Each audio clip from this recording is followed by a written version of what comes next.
सास्वादितु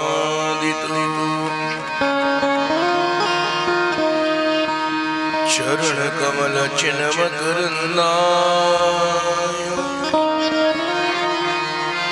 भक्त जन मानस निवासाय श्री गोपी जन वल्लभाय श्री रामचंद्राय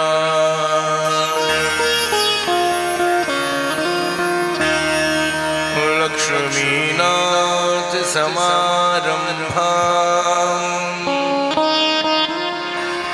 नाथयामुन मध्यमाम् अस्मदाचार्यपर्यन्ताम् वन्दे गुरु परम्पराम्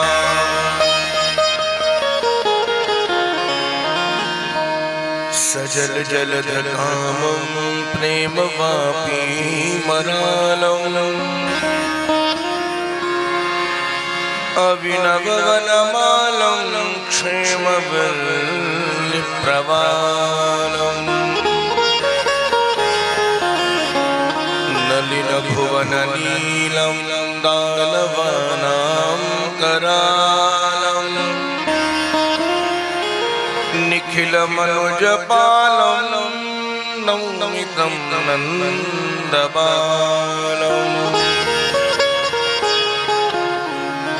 वंशी विभूषितकरनवनीरदाभा पीताम्बरादरुणबिम्बफलाधरुष्ठा पूर्णेन्दुसुन्दरमुखादरविन्दनिद्रा कृष्णात् परं किमपि तत्त्वमहं न जाने नारायणं नमस्कृत्य नरं चैव नरोत्तमं देवीं सरस्वतीं व्यासं ततो जयमुदीरये वागीशा यस्य वदने लक्ष्मीर्यस्य च वक्षसि यस्यास्ते हृदये संवित् तं नृसिंहमहं भजे अतुलितबलधामा स्वर्णशैलावदेहो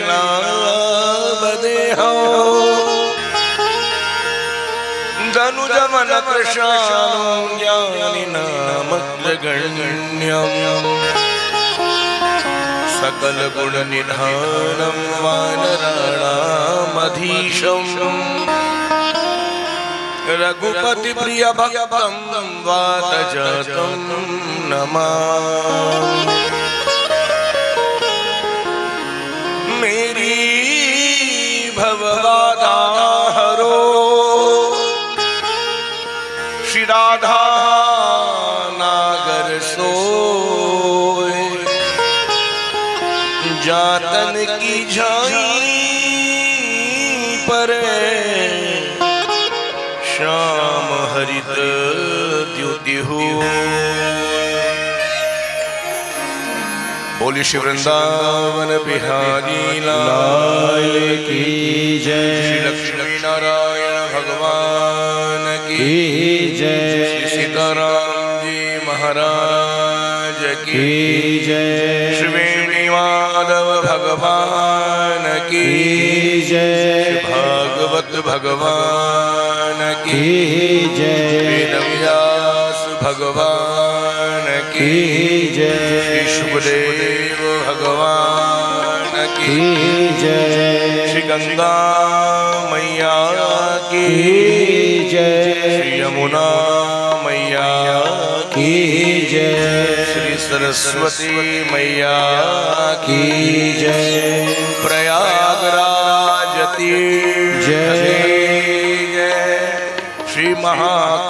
महोत्सव की जय।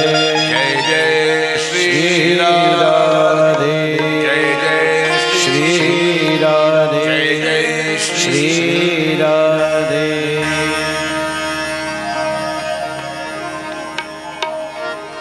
आइए श्रवण से पूर्व बड़े भाव और श्रद्धा से अपने मन बुद्धि चित्त को प्रभु श्री राधा रमण जी के चरणों में ले चले। सभी समागत श्री वैष्णव श्रोत्रिय वृंद, स्नेहमयी माताएं भाव और श्रद्धा से मिलजुल करके गाएं। जय जय राधा, ओ जय जय राधा रमण हरि बोल। जय जय राधा रमण हरि बोल।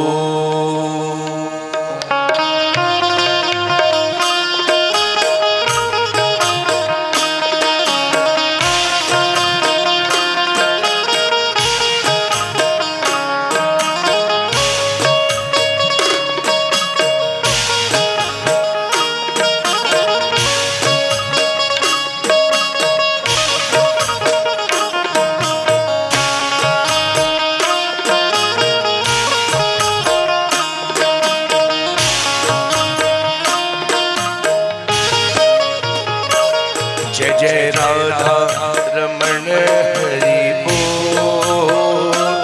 जय जय राधा